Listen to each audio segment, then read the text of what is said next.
Morning students. आज हम लोग 9th क्लास का जो फर्स्ट चैप्टर कर रहे थे हिस्ट्री वाले पोर्शन का, फ्रांसीसी क्रांति, तो उसमें हमने आधे से ज़्यादा चैप्टर कवर कर लिया था। बाकी का बचा हुआ जो चैप्टर है उसे आज देखते हैं इसमें क्या दिया गया है। पहले आपको बताया गया था कि फ्रांसीसी क्रांति क्या है, उसके कारण क्या क्या थे, किस वजह से वो क्रांति हुई थी। अब आगे देखते हैं।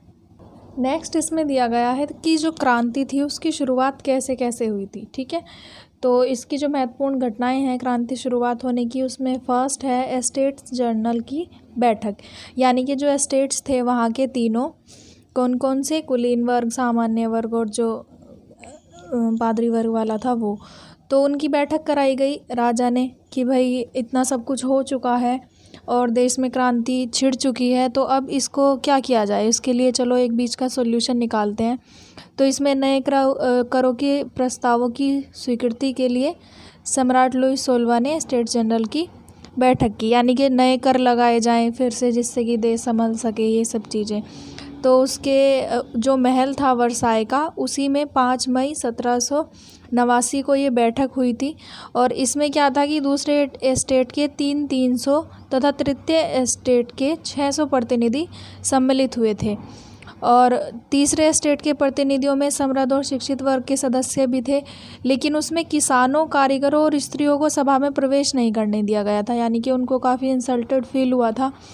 और फिर जब उसके बाद मत देने का जो टाइम आया, तो उसमें तीनों को एक एक मत देना था। यानी कि प्रथम स्टेट को 1 वोट दिया गया, दूसरे को भी 1, तीसरे को भी 1, कि आप एक एक वोट डाल सकते हो और जो जीतेगा, जिसकी वोट ज़्यादा होंगी वही जीत जाएगा। तो जो तीसरे मत के लोग थे उन्हें तो पता था कि हमारे पास तो एक ही मत है, तो उन्होंने बोला कि ऐसा नहीं होना चाहिए। उन्होंने ये मांग रखी कि एक स्टेट में जितने लोग हैं वो सब वोट डालें, तो उससे पता चलेगा फिर, क्योंकि ये तो 3 ही वोट है, पहला और दूसरा स्टेट एक साथ हो गया, और बचे जो तीसरे वर्ग के लोग थे उनके पास सिंगल वोट, तो वो तो हार नहीं थे, ऑब्वियस सी बात थी। फिर इसमें राजा ने बोला कि चलिए ठीक है, तो इस परंपरा का पालन करते हुए तीसरे एस्टेट के सदस्यों ने इनका विरोध किया कि ऐसा नहीं होगा, एक मत देने का जो अधिकार था वो नहीं चलेगा, पूरी सभा का मतदान करवाया जाए और एक एक सदस्य को एक एक मत देने का अधिकार दिया जाए। तो सम्राट ने कुलीन और पादरियों के दबाव में आकर ये मांग ठुकरा दी, क्योंकि उन्होंने मना किया कि ऐसा होगा तो हमारा क्या होगा। फिर तीसरे स्टेट ने उसका विरोध किया और इस सभा को माना ही नहीं, कि हम नहीं मानते कि इस तरह की कोई बैठक हुई थी या ऐसा कुछ भी हुआ था। उन्होंने इसको रिजेक्ट कर दिया। उसके बाद क्या हुआ, राष्ट्रीय सभा का गठन हुआ। फिर 20 तारीख को, 5 मई के बाद 20 जून 1789 को उन्होंने अपनी एक असेंबली बनाई। जो लोग बचे हुए थे, तीसरे स्टेट के जो लोग बचे हुए थे, उन्होंने राष्ट्रीय सभा का गठन किया। और वर्साई के जो टेनिस कोर्ट था वहाँ पर वो सब लोग एकत्र हो गए। वो अपने आप को ही राष्ट्र का प्रतिनिधि मानते थे। ठीक है, तो इसीलिए इन्होंने अपने आप को राष्ट्रीय असेंबली या फिर नेशनल असेंबली के रूप में घोषित किया। इन्होंने टेनिस कोर्ट में शपथ भी ली कि जब तक संविधान तैयार नहीं हो जाता और राजशाही पर अंकुश नहीं लग जाता, तब तक जो ये राष्ट्रीय सभा है ये भंग नहीं होगी। ठीक है, और राष्ट्रीय सभा ने संविधान का प्रारूप तैयार करना आरंभ कर दिया। उन लोगों ने खुद को राष्ट्रीय सभा बनाया और खुद ही संविधान का निर्माण करना आरंभ कर दिया। अब थर्ड पॉइंट इसका क्या है कि बास्तील का पतन। बास्तील का पतन क्या था कि जब ये सब कुछ हो रहा था तो फ्रांस में काफ़ी स्थिति ख़राब हो चुकी थी। फसल नष्ट होने से जो खाद्यान्न, वहाँ का पावरोटी बताया था कि जो वहाँ का मेन खाना होता है, उसकी जो कीमतें थी वो भी बहुत ज़्यादा महंगी हो गई थी, काला बाजारी होने लगी थी और पावरोटी मिलना लोगों को मुश्किल हो गया था। तो वहाँ की जो महिलाएँ थी उन्होंने क्या किया, दुकानों पर धावा बोल दिया और वहाँ की दुकानें लूट ली। फिर इसके बाद संविधान द्वारा राष्ट्रीय सभा द्वारा संविधान बनाए जाने की जब सूचना से क्रुद्ध होकर लुईस 16वां ने अपनी सेना को पेरिस के लिए भेजा कि तुम लोग पेरिस जाओ और वहाँ पर देखो कि क्या हुआ। लेकिन क्या हुआ, भीड़ को पता चला कि जो राजा है उसने सेना भेजी है तुम लोगों को मरवाने के लिए। तो उन्होंने 14 जुलाई 1789 को क्या हुआ कि बास्तील का जो किला था उस पर आक्रमण कर दिया कि इससे पहले राजा हमें मारे, हम लोग ही उसको मार देते हैं। तो वो किला जो राजशाही का प्रतीक था, उन्होंने वहाँ की जेलें तोड़ दी, जेल में घुस गए, जो कैदी थे उनको भी रिहा करवा दिया, 7 कैदी थे वहाँ पर, और जो किले का रक्षक था उसको भी मार दिया, वहाँ के हथियार लूट लिए, और जो मतलब पूरी तरह से वहाँ पर सब कुछ नष्ट कर दिया गया था। जो वहाँ से वो चीज़ें लूट कर लाए थे, उन्होंने काफ़ी महंगा बेच दिया जिससे उनके पास पैसे आए। और ये जो वहाँ की भीड़ थी पेरिस की, जो तीसरा समुदाय था, उसकी ये पहली जीत थी, ठीक है। और इसका जो प्रभाव था वो वहाँ पर बहुत ज़्यादा हुआ कि हम लोग भी कुछ कर सकते हैं। और किसानों ने, ज़मींदारों ने, सब ने फिर किले को मिलकर नष्ट कर दिया और किले के गोदामों में जो अनाज रखा गया था उसको लूट लिया। जो वहाँ के भूमि संबंधी दस्तावेज थे उन्हें भी सब जला दिया। और मतलब पूरी तरह से वहाँ पर अव्यवस्था फैल गई थी उस टाइम पर। और जो सामंत, वहाँ के कुलीन वर्ग के लोग थे, वो लोग भागने के लिए वहाँ से मजबूर हो गए, वो लोग भाग गए वहाँ से। और इसीलिए 14 जुलाई को ही फ्रांस का स्वतंत्रता दिवस बना दिया गया। फिर नेशनल असेंबली को भी मान्यता मिल गई थी और वो अपनी शक्ति और संवैधानिक नियंत्रण के लिए भी राजी हो गया था। यानी कि ठीक है, चलिए अब आप भी एक इसका पार्ट माने जाएंगे, आप लोगों को भी कुछ इम्पोर्टेंट अधिकार दे दिए जाते हैं। अब इसमें देखते हैं महत्वपूर्ण तिथियां क्या थी। 1774 जब लुई फ्रांस वहाँ का राजा बनता है, लुई 16वां फ्रांस का राजा बनता है। सरकारी खजाना खाली हो चुका होता है और समाज में असंतोष वहाँ से गहराना शुरू हो जाता है। सेकंड है 1789 जब एस्टेट जनरल का आह्वान हुआ। तीसरे स्टेट ने क्या किया, असेंबली का, नेशनल असेंबली का गठन किया और उसको, जो वहाँ पर बैठक हुई, उसको नहीं माना। बास्तिल पर हमला किया और देहात में और किसानों का विद्रोह हुआ। फिर 1791 में जो सम्राट की शक्तियों पर अंकुश लगाने के लिए सभी ने मूलभूत अधिकार प्रदान करने के लिए संविधान बनाया गया। और 1792 और 93 में फ्रांस गणराज्य बन जाता है और राजा का सिर काटकर उसको मार दिया जाता है। जैकोबियन गणराज्य का पतन हुआ और फ्रांस पर डायरेक्टरी का शासन हुआ। 1804 में नेपोलियन फ्रांस का सम्राट बनता है, ये अभी हम आगे पढ़ेंगे। यूरोप के विशाल भूभाग पर कब्जा कर लेता है। 1815 में वोटरलू में नेपोलियन की हार हो जाती है। तो ये थे इसके कुछ इम्पोर्टेंट पॉइंट्स। आगे इसमें दिया गया है कि संवैधानिक राजतंत्र के रूप में फिर फ्रांस में क्या क्या हुआ। पहला है राष्ट्रीय सभा की उपलब्धियाँ। राष्ट्रीय सभा जो वहाँ की थी, उन्होंने संविधान बना लिया था। उस संविधान के यही कुछ पॉइंट थे कि हम सब एक जैसे हैं, हम सब स्वतंत्र हैं और किसी का भी शोषण नहीं होना चाहिए। इसी तरह की जो संविधान में चीज़ें दी हुई थी।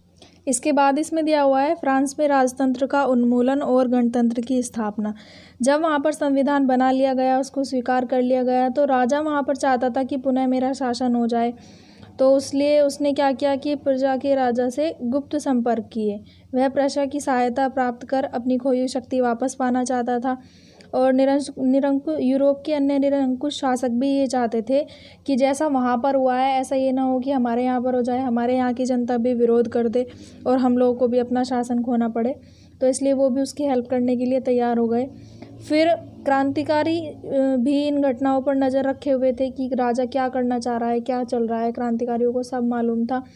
1792 में नेशनल असेंबली ने ऑस्ट्रिया प्रशा के विरुद्ध युद्ध की घोषणा की कि जो नेशनल असेंबली वहाँ पर बनाई गई थी, उन जो फ्रांस के लोगों ने कहा कि हम खुद से युद्ध छेड़ देते हैं, वरना ये लोग दोबारा से हम सबको अपना बंदी बना लेंगे और हमारे यहाँ जो शासन शुरू हुआ है उसको ख़त्म कर देंगे। तो जो स्वयंसेवक थे उन्होंने युद्ध के लिए घोषणा की और वो वहाँ से युद्ध के लिए निकल पड़े।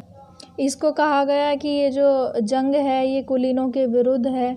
स्वयंसेवक जो थे वो सब पेरिस की ओर बढ़ चुके थे और उन्होंने सैनिकों के लिए गीत गाया था, इसलिए इसका नाम मार्सिले पड़ा, क्योंकि ये गीत जो था पहली बार मार्सिलेस के स्थान पर गाया गया था। ठीक है, बाद में मार्सिले ही फ्रांस का राष्ट्रगान बना। उसके बाद है जैकोबिन दल का गठन। वहाँ पर फिर जैकोबिन दल का गठन हुआ। वो किस लिए हुआ ये देखते हैं कि जब वहाँ पर युद्ध छिड़ गया था तो उसका बहुत ही बुरा इफ़ेक्ट पड़ा था। बहुत सारे लोग मारे गए थे, आर्थिक स्थिति और ज़्यादा बिगड़ गई थी। जो संविधान बना उससे भी असंतोष हो गया था कि संविधान भी कुछ काम नहीं कर पाया। तो मानव अधिकारों के जो घोषणा पत्र थे, जो निर्वाचन पद्धति थी, वो उनके विरुद्ध थी, क्योंकि उसमें भी सब लोगों को मताधिकार नहीं दिया गया था, खाली बहुसंख्यकों को मताधिकार दिया गया था। तो फिर से असंतोष की स्थिति वहाँ पर पैदा हो गई थी। उसके बाद लोगों ने क्या किया, उन लोगों ने अपना एक अलग दल बनाया। जो लोग बच गए थे थर्ड पार्ट के, जिनको धनी लोगों को ही सिर्फ मताधिकार दिया गया, जो बाकी के बचे हुए लोग थे उन्होंने अपना एक अलग दल बनाया जिसको जैकोबिन दल कहा जाता है। ठीक है, इन्होंने मिलकर क्या किया, पेरिस के कॉन्वेंट ऑफ सेंट जैकब को इन्होंने बनाया, जो कि जैकोबियन क्लब के नाम से जाना गया। और इसमें समाज के बहुत सारे तबके से सदस्य आते थे। इसमें छोटे दुकानदार थे, कारीगर थे, मजदूर थे, और जो बड़े कुलीन वर्गों से अपने को अलग करने के लिए ब्रिचेस के बदले गोदी कामगारों के साथ समान धारीदार लंबे पतलून पहनने का उन्होंने निर्णय किया कि सब लोग एक जैसे कपड़े पहनकर एक साथ जब सड़कों पर निकलेंगे तो उसका बहुत ज़्यादा इफ़ेक्ट होगा। नेक्स्ट इम्पोर्टेंट पॉइंट है राजतंत्र की समाप्ति। नेशनल असेंबली ने राजतंत्र की व्यवस्था की, वहाँ पर कन्वेंशन ने राजाशाही को समाप्त करने का निर्णय लिया और 21 सितंबर 1792 को इसने राजशाही को समाप्त करने तथा फ्रांस को गणतंत्र बनाने की घोषणा भी कर दी। इस पर राजा पर देशद्रोह का आरोप लगाकर मुकदमा चलाया गया और 21 जनवरी 1793 को उसे सार्वजनिक रूप से गिलोटिन पर चढ़ाकर मौत की सज़ा दी गई। बाद में रानी को भी गिलोटिन पर चढ़ाकर ही मृत्युदंड दिया गया। ठीक है, गिलोटिन एक प्रकार की मशीन थी जिस पर अपराधी का सिर रखकर उसे धड़ से अलग कर दिया जाता था। इस मशीन का आविष्कार डॉक्टर गिलोटिन ने किया था, उनके नाम पर ही इस मशीन का नाम पड़ा था। ठीक है, तो इस तरह से जो वहाँ पर लुई 16वां थे उनका अंत हुआ और एक नई राजशाही जो थी उसका भी अंत हुआ और वहाँ पर नेशनल असेंबली की स्थापना हुई।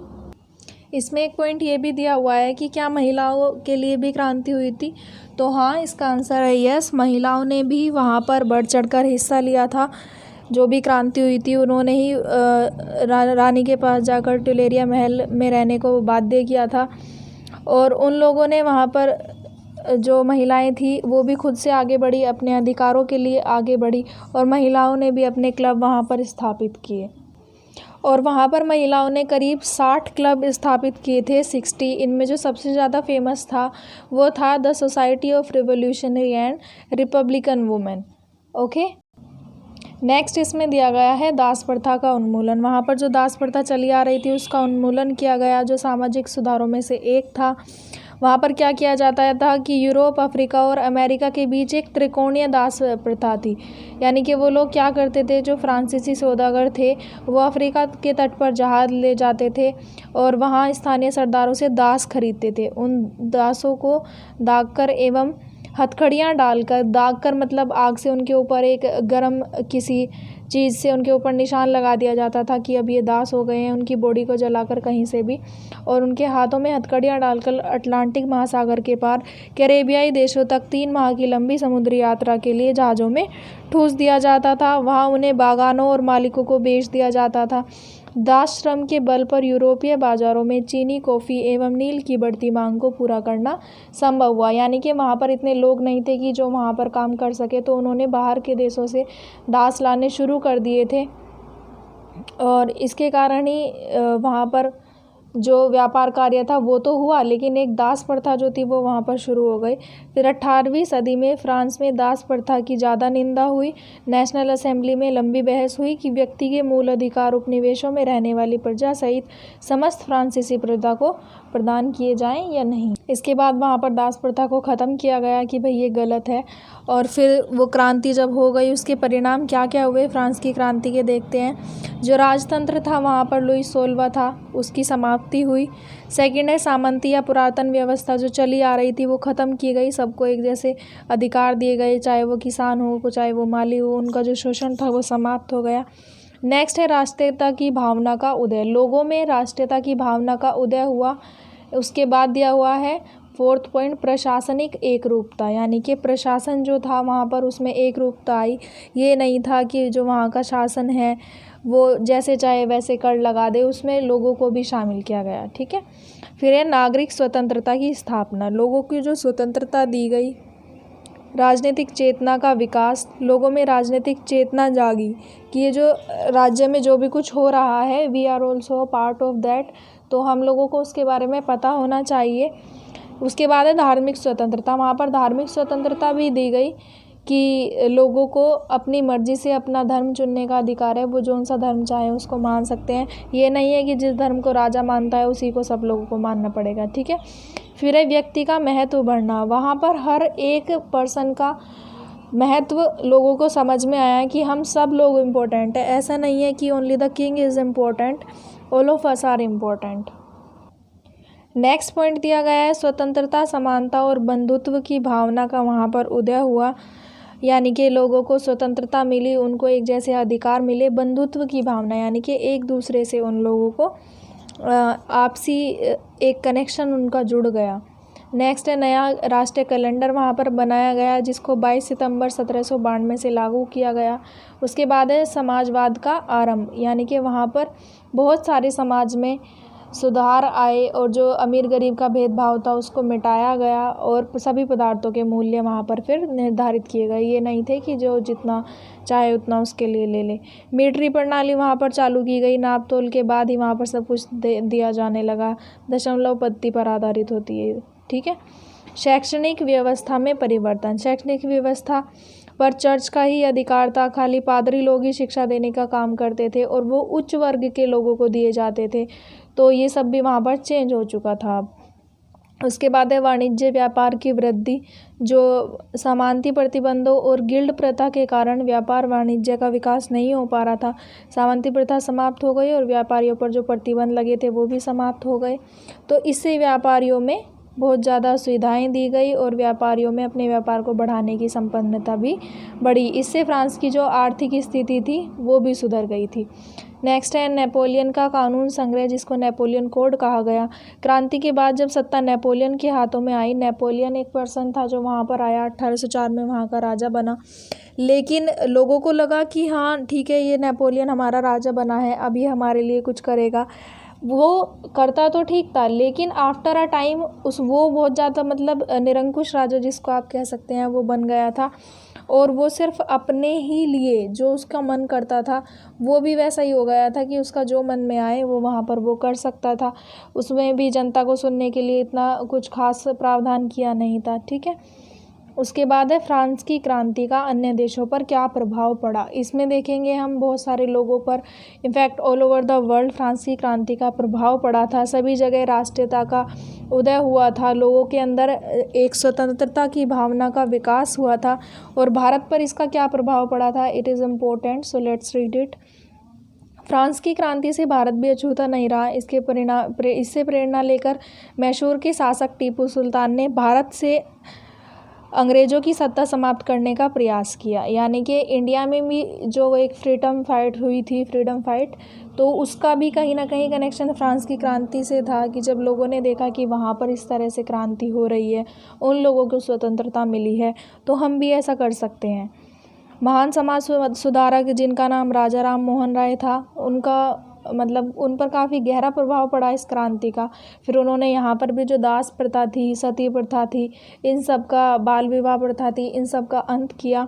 यानी कि बचपन में शादी नहीं होनी चाहिए। सती प्रथा यानी कि यदि कोई पर्सन की डेथ हो जाती है तो उसकी वाइफ को उसके साथ ज़िंदा नहीं जलाया जाएगा, बिकॉज शी इज़ अलाइव, उसको जीने का अधिकार है, वो तो अभी ज़िंदा है। ठीक है। तो इस तरह के सुधार यहाँ पर किए गए। फिर जब इंग्लैंड जाते हुए फ्रांस से गुजरे राजा राम मोहन राय, तो उन्होंने क्रांतिकारी तिरंगे झंडे वाले युद्धपोत को देखा। वस्तुतः स्वतंत्रता और जनवादी अधिकारों के विचार फ्रांसीसी क्रांति का सबसे महत्वपूर्ण विरासत बन गए। तो यहाँ पर आपका चैप्टर कंप्लीट होता है। आगे हम इसके क्वेश्चन आंसर्स देखेंगे। Thank you.